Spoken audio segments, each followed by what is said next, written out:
Good morning and welcome to Granite Peak Unitarian Universalist Congregation, where love and community are at the heart of each service. It is good to be together in this temporary space, and that sentiment extends to our Zoom attendees as well. Hi, Zoomies. Wish you were here. I'm Bobby Bollinger, and I will be your worship associate this morning. It's heartwarming to see our usual family of faces, as well as possibly some newcomers. We're happy that you chose to be with us this morning. After the service, we'll be sharing coffee and dynamic conversation right here in this room, and we hope that you'll join us. It's one of the best parts of Sunday morning around here. In our work and ministry here at Granite Peak, we utilize the principles of our mission statement, which reads as follows. We are a compassionate spiritual community that celebrates diversity, nurtures the personal growth and spiritual growth of all ages, shares our gifts, promotes justice for all, and serves the world we live in. Abundant thanks to the team of volunteers who make this service run smoothly every Sunday morning. Karen Denny, the Granite Peak Singers, Lena Huben, who is so adeptly tickling the ivories at the piano, the mysterious Martin behind the screen, who is responsible for our AV system, greeters, coffee makers, and to Brian Willison, our Sunday manager. The wheels go round and round because of all of you. Thank you. At this time, please make sure that your electronic devices are silenced. Even though, as you have noticed, we are in the middle of the reconstruction of our sanctuary, Granite Peak remains an active congregation with programs, meetings, committee work, discussions, singing with the choir, mahjong, classes, and fun interaction with like-minded people. Good things are always happening around here. If you're curious about what we're doing or would like to participate beyond Sunday morning, check out our website at prescottuu.org or pick up copies of our weekly or monthly newsletters and the welcome table in the foyer and see what might be of interest to you. This morning, the children of our congregation are being taught across the street by Ainsley O'Donnell, who is stepping in for Sandra Palacios while she is away. Because June is Pride Month, Ainsley will be leading a Pride program, going over a little Pride history and recognizing ways that people celebrate Pride Month. Following a story, the kids will complete a craft on what it is that they are most proud of about themselves. Please note at the end of our service, we'd like you to stay right after the chalice has been extinguished so that Russ Erickson can give us all an eagerly anticipated update on the capital campaign and what's going on with the sanctuary. And now Catherine Marks would like to come forward and make a quick announcement about the Green Bag program.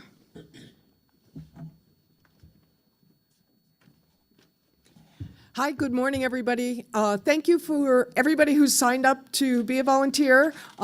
We still need more, so particularly here at Granite Peak on the 14th to unload the food that's going to be brought up here, 3,000 pounds, so we do need more than one person, just saying. But if you didn't sign up and you would like to, we're in the back today to give you another chance. And next week, we want to remind everybody, bring your bag here on Sunday, and we will take the collection and give you a new bag for August. Thank you. Bye. Thank you, Catherine. And because this is June, it must be Juneteenth coming up pretty soon, and Robert Chagog would like to give us a quick word about what's going on with that.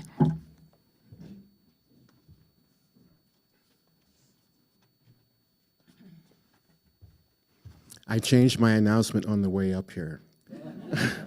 On Tuesday of this week, the City Council will be discussing the general plan, which now contains non-discrimination language.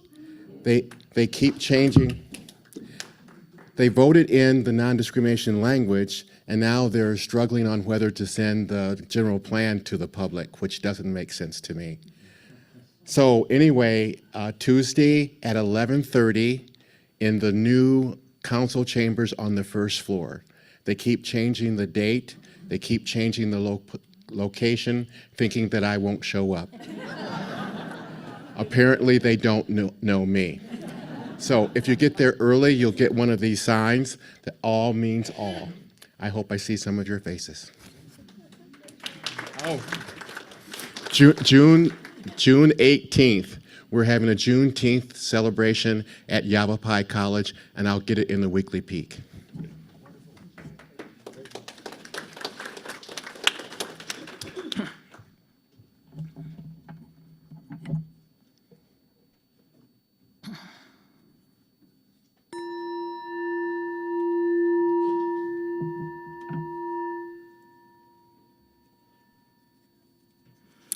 We now join Unitarian Universalists worldwide in the tradition of lighting our chalice. Our chalice lighter this morning is Bronwyn Butterfield.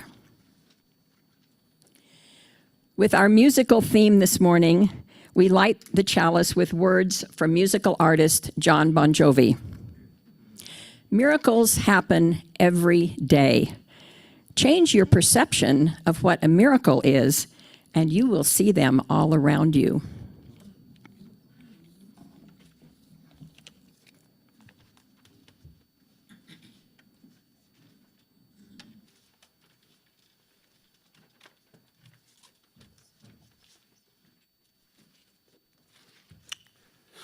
The words of gathering are from a founder of the Methodist tradition, John Wesley. He promulgated rules for hymn singing in churches, and I'd like to encourage you to consider these as possibilities in a moment when we get ready to sing our first hymn, which is number 346. Come sing a song with me. He wrote, "Sing all. See that you join with the congregation. Let not a slight degree of weakness or weariness hinder you. If it is a cross to you, take it up, and you will find it a blessing." Number 2, sing lustily and with good courage. Beware of singing as if you were half dead or half asleep, but lift up your voice with strength. 3, sing modestly. Do not bawl so as to be heard above the rest of the congregation, that you may not destroy the harmony, but strive to unite your voices in one melodious sound. 4, sing in tune.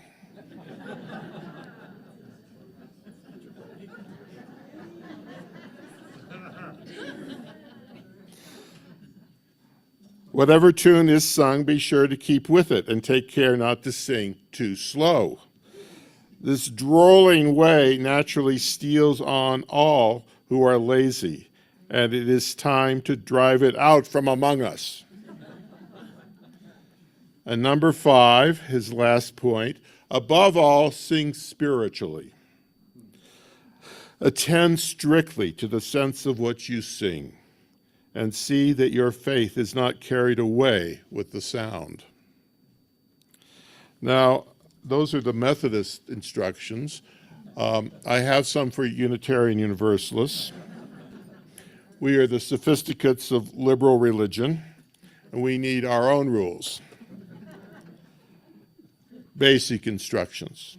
Number 1, open the hymnal.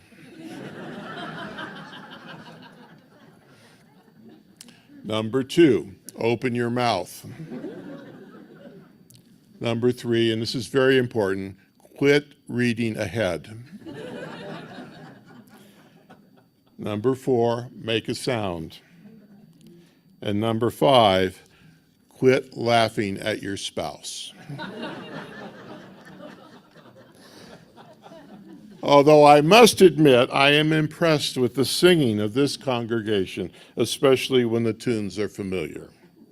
Let's stand as you're able to do so and sing our opening hymn, number 346, Come Sing a Song with Me.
I invite you to join with me in the covenant which is printed in the order of service. Love is the doctrine of this congregation. The quest for truth is its sacrament, and the service is its prayer. To dwell together in peace, to seek knowledge and freedom, to serve others in community. Thus do we covenant together.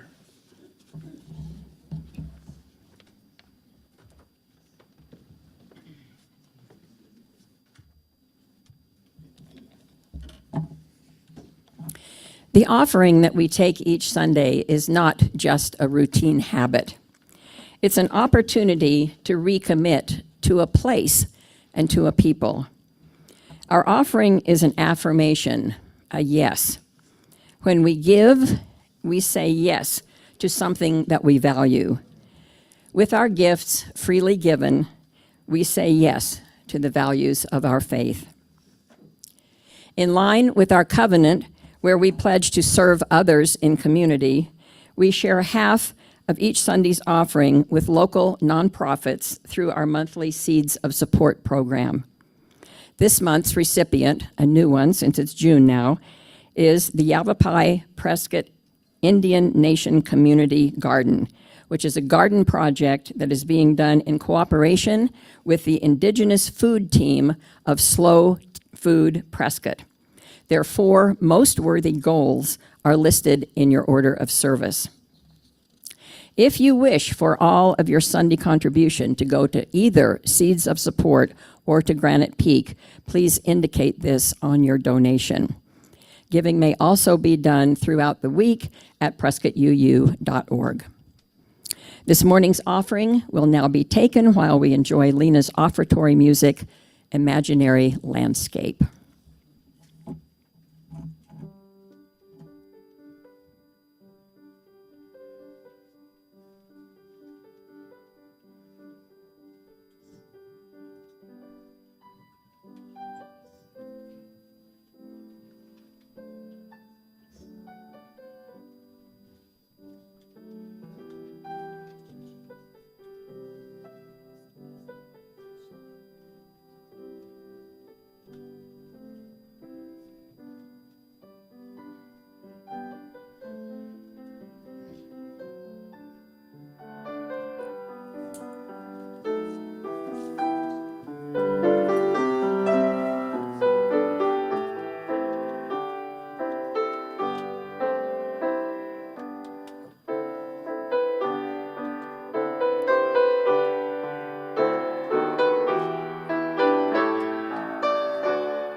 Thank you, Lena. This offering, reflecting your generosity of spirit, is received with much love and gratitude. Blessed be.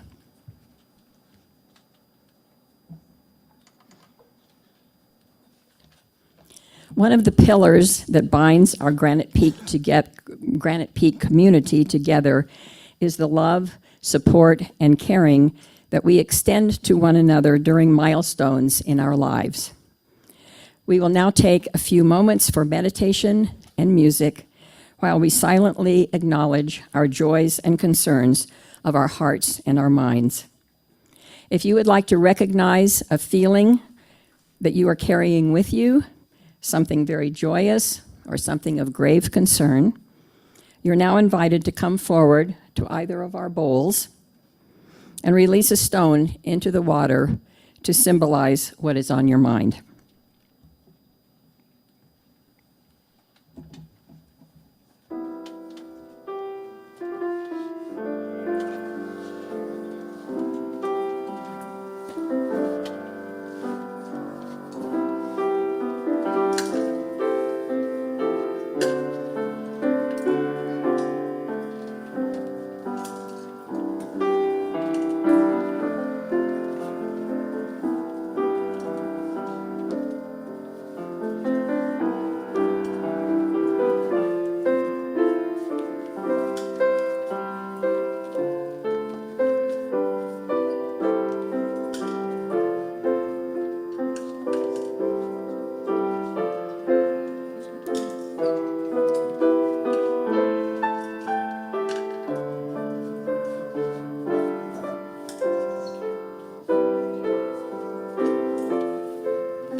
May we remember those who have come forward, those they have silently named, and those who we hold with silence in our hearts. Blessed be.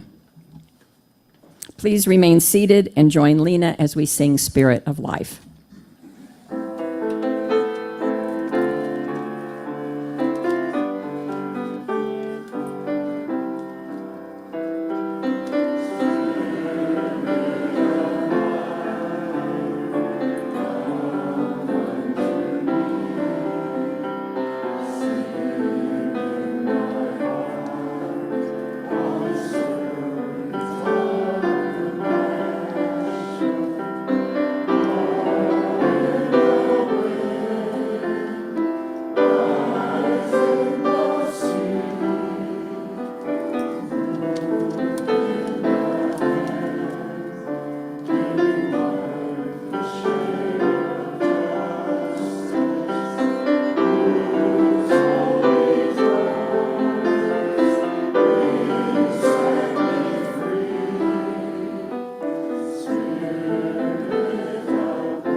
I inadvertently forgot to recognize our visitors early in the service, and our minister, Reverend Roger Fritts, is the best one to do that. So I will turn this over to Roger so he can say welcome to any newcomers that we have.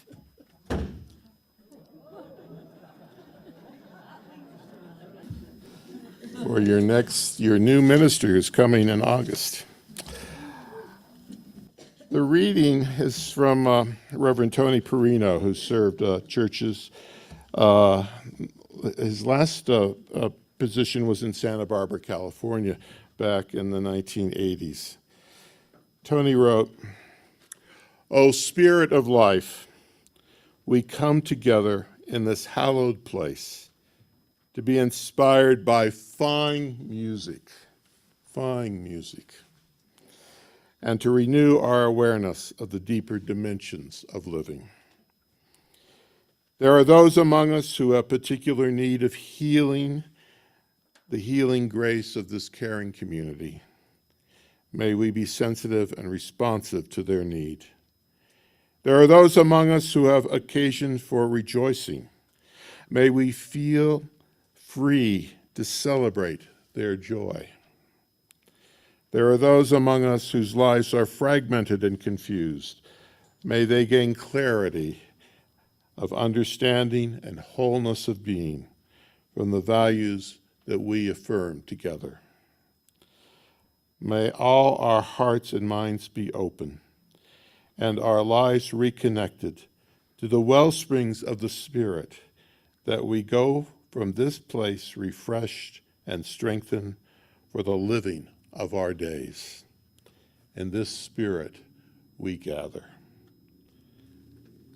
And now it's time to hear our wonderful choir again.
Greetings.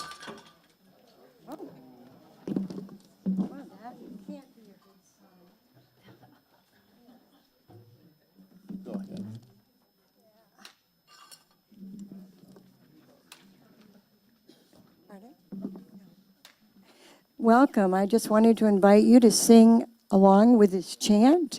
It's called "The River is Flowing." You have it on the back of your program. Enjoy. You can thump the table or pound the table with the rhythm.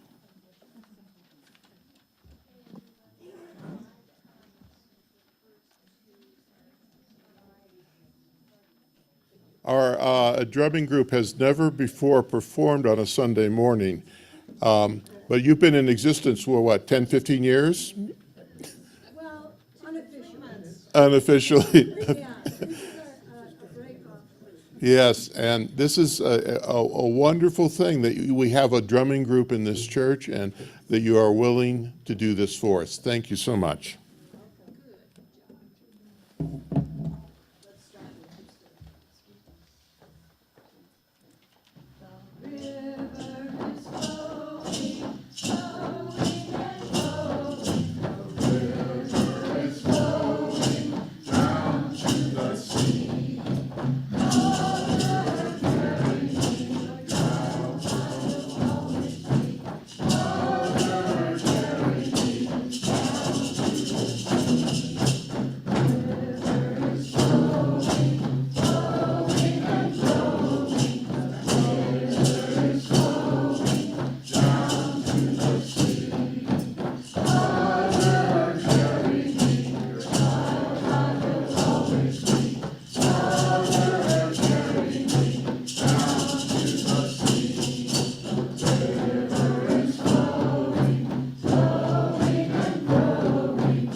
Drumming has been around for centuries, but modern American drum circles started in the late 1960s.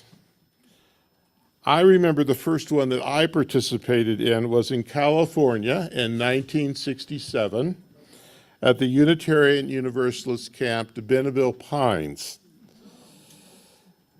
A few years later, the fall of 1974, on a Sunday afternoon, I heard a drumming circle at Sproul Plaza at the University of California in Berkeley. The sounds of the drums echoed off the walls of the plaza, and it was an incredible experience.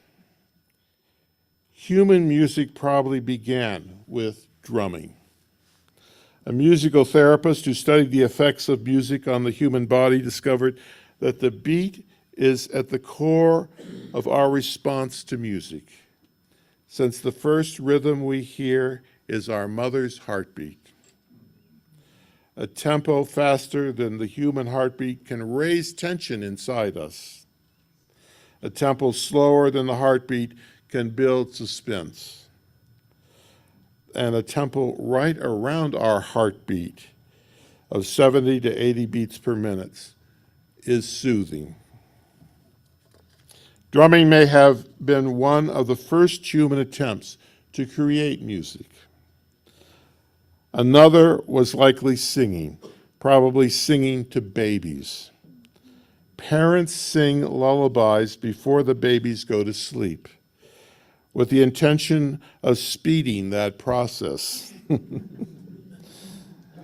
Every culture has lullabies.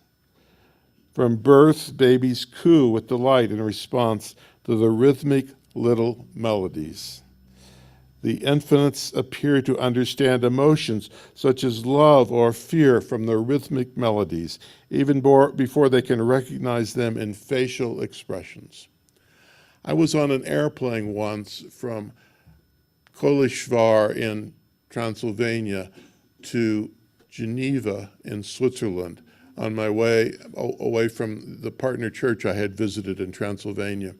And there was a couple with a baby next to me, and they did not speak any English. I did not speak any Hungarian or Romanian or French or German or any of the other possible. And their baby was screaming at the top of its lungs. And I leaned over and I said, "Old MacDonald had a farm, E-I-E-I-O." And the baby quieted down. Now, after the song and the drum, the flute may have been the next musical instrument. One flute is carved from a bone of a bear, and it's been discovered it is more than 40,000 years old. The earliest evidence of Egyptian musical instruments dates to about 3,500 years ago, when harps, flutes, and double clarinets appear in the ancient paintings. In the Hebrew Testament, the book of Genesis mentions a harp and a pipe. And 2,500 years ago, the book of Samuel describes organized and trained musical groups. In Greece, Aristotle said that he favored teaching music to children, although he said don't teach them the flute. He warned the flute is not a moral instrument, but one that will inflame the passions. Now, bringing us to present times, I tried to learn to play a musical instrument when I was a child. At West Phoenix High School, I tried to learn to play the cello. My efforts were unsuccessful. When I graduated from high school, I gave up. The experience was not, however, a complete loss. 40 years after I tried to play the cello, my oldest son received his master's degree in cello performance from the University of Maryland. And he performed a solo at the Kennedy Center with the National Symphony Orchestra. At Arizona State University, when I was a student there, nearly 50 years ago now, my associations with music turned into a different direction. I went to concerts to hear Joan Baez, Santana, Janis Joplin, B.B. King, and many others. I developed an appreciation of rock music, folk music, and the blues. And while in college, a friend took me to a country western bar in Tempe, and I heard Waylon Jennings sing, "Get your tongue out of my mouth. I'm kissing you goodbye."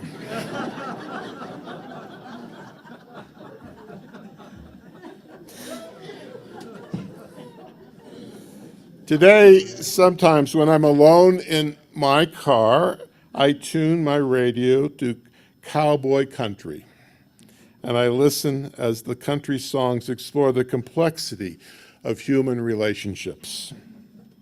I love the titles of country songs. "You're the reason our kids are ugly."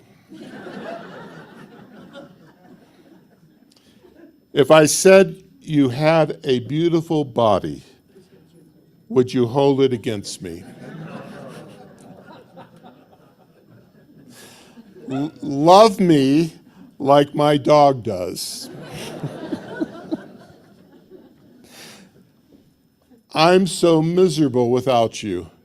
It's like having you here.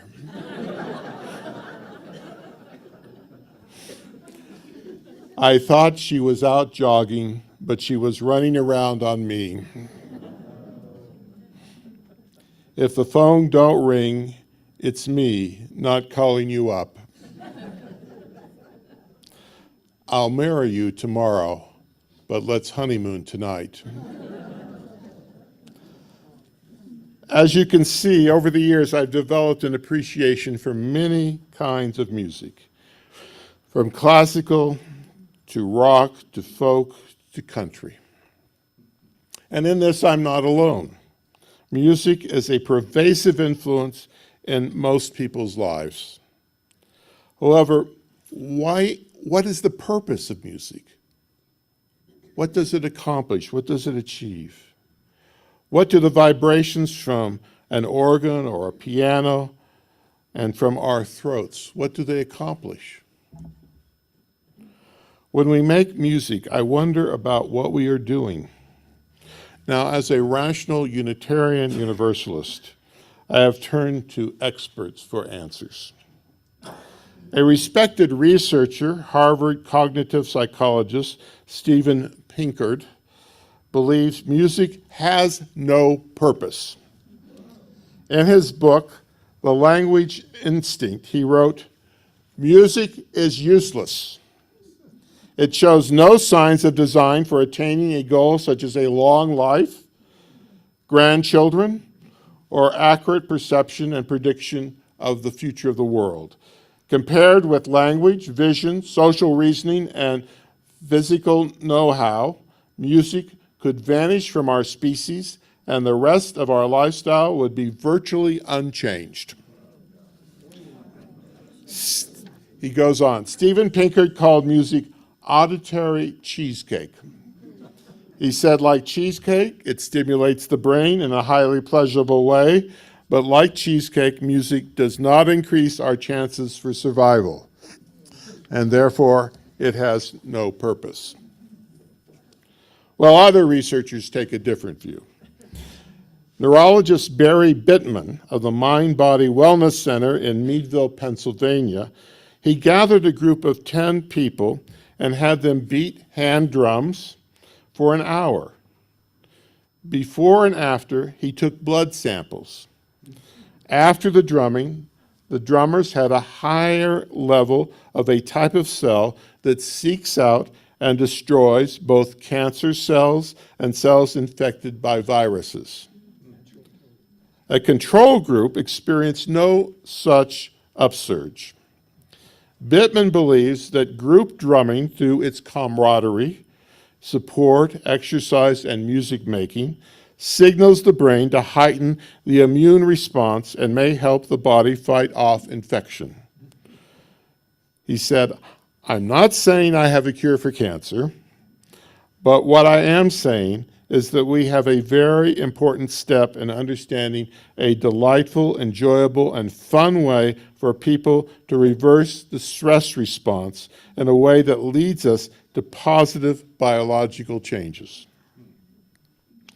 So according to this theory, the purpose of music is to make us physically healthier. Another answer to the question, what is the purpose of music, is the so-called Mozart effect. Researchers have found that students do noticeably better on IQ tests after listening to a Mozart sonata.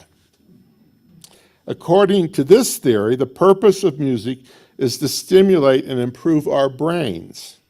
Hearing or playing music stimulates our cognitive functions such as observation, memory, attention, and expectation in ways that are pleasurable and exciting.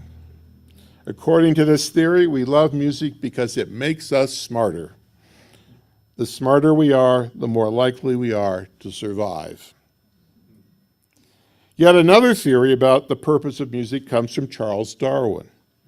Darwin thought music helped humans find mates. A researcher named Jeffrey Miller, an evolutionary psychologist at the University of New Mexico, expanded on Darwin's idea. Miller took a look at thousands of jazz, rock, and classical musical albums and noted the age and the sex of the musicians. In every type of music, he says, men produce about 10 times as much as women, and their output peaks around the age of 30, near the time of their peak reproductive years. Good musicians, he said, particularly good singers, attract sexual interest. Successful male musicians are notoriously promiscuous and produce many children. That is how people pass on the genes of musical ability. Well, still another researcher takes another point of view. He claims that the purpose of music is to reduce sexual tension and help us calm down when we are in groups. How Jimmy Fukai, I think is this way you pronounce his name, Fukai is an evolutionary psychologist in Japan. He maintains that music reduces sexual activity. In one study, Fukai gathered 35 male students and measured their hormone levels, and then played the students a half an hour of music of all types, and afterwards the men's testosterone levels had gone down. Fukai believes that when humans form communities, we develop ways to alleviate sexual tensions. We may assume that the solution was music, he says. National anthems, work songs, party music, and war music all have the same effect, he says. They diminish fear, relieve tension, and boost people's sense of solidarity. Music moves people, throws them into a trance-like state, and paralyzes their ability to think logically. Therefore, he would argue that the purpose of music is to enhance the social cohesion of the group. Well, starting with prehistoric drumming and dancing and continuing with our hymn singing in church this morning, music is the social glue that keeps a group together. It promotes cooperation, thus strengthening the group feeling, and this contributes to the survival of the group. Well, what is my own view? I think that each of these ideas have merit. Music can have several purposes, not simply one. However, of all of them, I agree most with the Japanese researcher. I associate music with creating a loving, cooperative community. Anxiety in humans arises from a feeling of separateness, of isolation, of loneliness. Our singing together brings us together. We experience a unity, a harmony. We feel whole and complete. If we have this experience several times with the same piece of music, then we begin to associate that music with a feeling of wholeness. And later, when we're alone, we can sing these hymns to ourselves and feel again the wonderful associations of being together in a community. At least that's how it is with me. Having attended churches for 74 years, my God, I find that the music gives me a spiritual lift each Sunday. I associate the sounds with liberal religion, with freedom of belief, with a community of people who try to be tolerant and loving. Music is good for my spiritual health and my physical health. Therefore, for me, the purpose of music is to create and sustain community. Each Sunday, I look forward to the music. I associate it with friendship and being with people that I care about. The hymns comfort me. The sounds of the piano travel to my ear, into the cells of my body, and touch my heart. I truly love those moments. I invite you to join with me in singing our closing hymn, number 368. Now let us sing.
May the rhythms of our coming together, the melodies of our worship, and the harmonies of our farewells soothe our spirits and uplift our souls this day and into the future.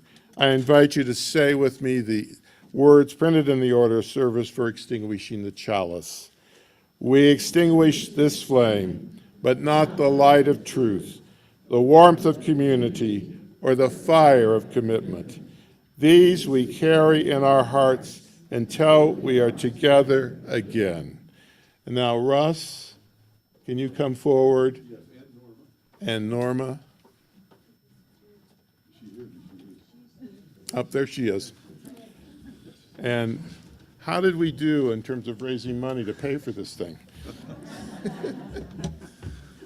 Hello there.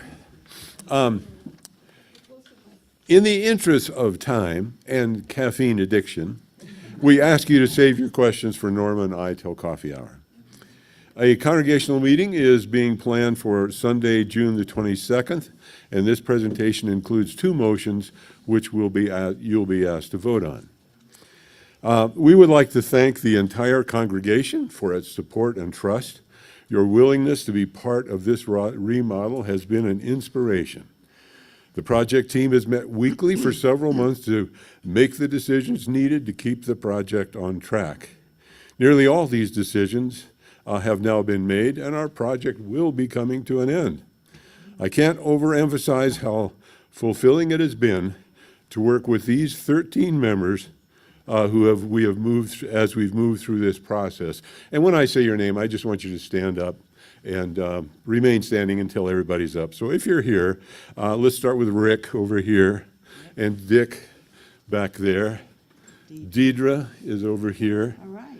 Tim in the back somewhere, I'm guessing, yep. Yeah. And Fred Krapp's right there. Bill. Bill Swallen.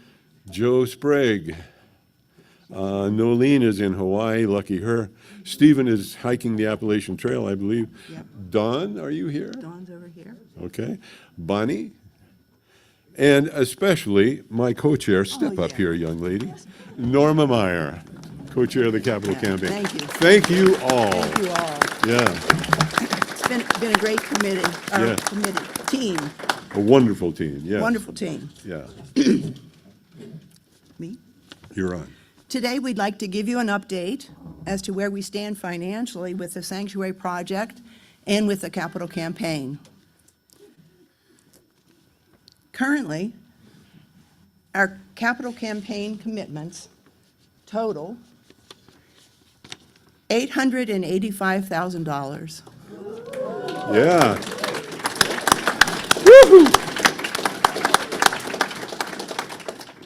I repeat, today, our capital campaign commitments total $885,000. Yeah. Whoa, whoa, whoa, whoa, whoa, whoa. As of today, our estimate of the total cost, which of course you know changes is every day, our estimate is $855,000. That means we have the money committed to do this project, which is wonderful. Yeah, yeah. Yay, yay, yay, yay, yay. I know now, it looks like we have more money than we need, 855, 85. 85, you know, there's $30,000 difference. But don't get excited. In projects of this size, one can expect, and it's a 2 more years of collecting money, one can expect that we won't get all the money in. We'll probably be down 5%, maybe 10%. And on the other side of that, we still do expect some more commitments to come in because we know some people who haven't given us a commitment yet, but we think they will. And just remember, too, we do have a very generous loan from a congregant that is helping us pay for our expenses as we go. So in other words, we won't collect the money before the project's done, which is going to be done in a couple of months, but we've got a wonderful loan from a congregant that makes it easy for us now to pay our bills, Okay, which is also good. yeah. There is a bylaw requirement that the congregation needs to approve any non-budgeted expenditures or incurring indebtedness of more than $10,000. This is why we have a couple of motions that will be coming up. So the approximate cost of our project, the current cost is $855,000. Yes. In February, the congregation approved $753,407, so Yeah, right. $753,407. Yeah. So that means we are looking to increase indebtedness by $131,593. Now, that's a lot of increase, so a brief explanation of why we've had increase. These are items that were never included in the contract with the contractor, but they are necessary. So one of them was the audio visual for the stage and the stage lighting. That was $35,000 more. We had change orders for soffit work, electrical, and we needed an AC for the office because it used to get its AC from the sanctuary. And that was another $25,000. Then we're installing a lift in the elevator in the new stage. That's going to cost $20,000 for a commercial one. I thought it would be much cheaper, but it's pretty expensive. And then, I'm sorry. Yeah, for a wheelchair lift. A wheelchair lift, So yes, you can yes. get up on the stage. Right. Or a sorry. walker or whatever. Yeah, the stage is being designed around that. Yeah. And then also, we've decided we're going to add loan interest. The interest on the loan, we're adding $30,000 for the interest on the loan. So that comes to $110,000 in round figures, but we have an increase of $131,000, which leaves us still $20,000 as a cushion for additional expenses that may come up. So that's good news, too. We can put these numbers in the weekly view. Yes, we can. Yeah. It's your turn. So then the first motion that we're talking about right now is to read something like this. The Board of Trustees requests that the congregation approve increasing the project spending limit from $753,407 to $885, which is the amount currently committed for the remodel. That would be the first motion that you would be asked to vote on in 2 weeks. The second motion, which isn't really part of the project team, but that has come up, is the bathroom needs to be American Disabilities Act worthy. And the city has told us we need to do this. Of course, we would want to do it anyway, but it turns out it's going to be a very expensive proposition because some walls need to be moved, et cetera, et cetera. This is the suggestion of the project team and the facilities committee that we do this now because we've got the contractor here, so let's take advantage of him now. We're getting some bids now on what that would cost. We believe this can be paid for out of a fund that we have. We have a fund called Unanticipated Needs, and we have money there over and above what the Finance Committee thinks we need to have as a minimum. And so there's money in excess of that. So we believe that the money to pay for the bathroom change would come from that fund. So therefore, there would be a second motion, and it would just read something like this. The Board of Trustees requests that the congregation approve moving ahead with the ADA bathroom remodel using funds from the Unanticipated Needs Fund. That is it. That's it. Thank you again for your enthusiastic support of this project. If you have any questions, talk to Norma and I over coffee break. Thank you, thank you, thank you. I just would like to close to thank these two folks for managing this effort, and I would just also like to just make clear what they just said, that you will be, and there will be an official mail out to give the exact motions on which you will be voting. But I want to emphasize that you would be voting to increase the spending, not more than money that's already been committed. So people have given money for this project, so you're being asked to approve. Because of the way the bylaws read, we need approval from the congregation. So that's the point of the congregational meeting. But again, I want to thank these two for all their efforts.